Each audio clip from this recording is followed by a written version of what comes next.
Scott Hebert, Director of Instruction at the Grand Traverse Resort and Spa. Thanks for sharing your swing with us. And I'm going to start out by just showing your golf swing in slow motion so you can get a look at what you actually look like.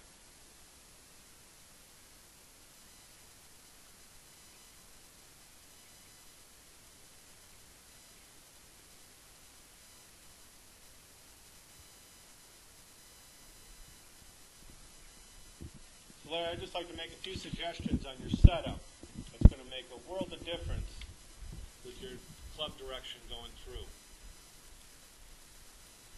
So when we see your chest pointed over here to the left, I think that somewhere along the lines that you might have fought a fade a little bit. And I can also see that in your release, when the club goes through, that you square the club by breaking your left wrist rather than really rolling your forearms real hard. When we get to the swing comparison, we're going to see that.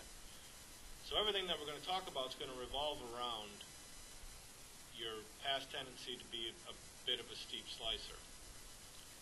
So first things first is we want to get your chest squared around more to the right.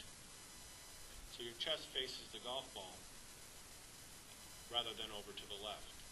In order to do that, we're going to have to get the feeling that your left arm's a little further from your left side, your right arm's going to be a little bit more relaxed and a little closer to your right side. Now I know that when you do this in the past, that you've just turned your ball into a start right and then slightly fade.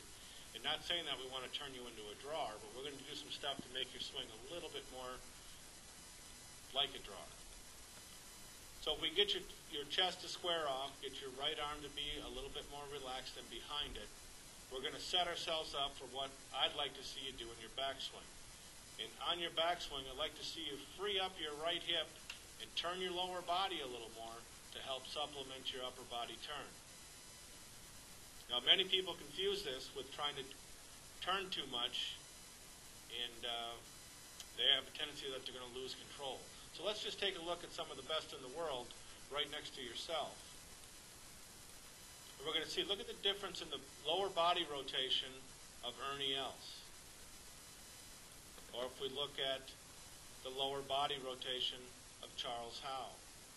So what we see is we're not going to see this beyond 90-degree shoulder turn, and that's not really what we want to turn you into. Otherwise, you have to quit your job and start being a tour professional. But we want to get that turned at least 45 degrees to help supplement your shoulder turn and allow the club to approach more from the inside. So here we can see where the club gets steep, and that face being slightly open. There's a little steepness, and then we see that left wrist breaking right in here to help square the club, versus when we have that turn, our hips are rotated more, and that club's going to want to approach more from the inside. So we see that, tremendous amount of lag that we see with Charles Howell. But look how his chest is back at this position, and look where your chest is already facing the ball. So we see Charles Howell's chest facing back. This is going to allow it to strike from the inside. So hopefully we made that little bit of grip change. Left hand just a touch stronger. And our chest a little bit more to the right, and we've rotated our lower body, because when we see this release, we can see, look at all I can see is glove hand underneath his right arm. And see how we can see your left hand on top of your right arm. Same thing here with Ernie Els. We see the tremendous coil, and that happens because of his lower body has rotated. Now as he comes into it, again we see the club approaching more from the inside. His chest is back. And again we see that glove hand underneath.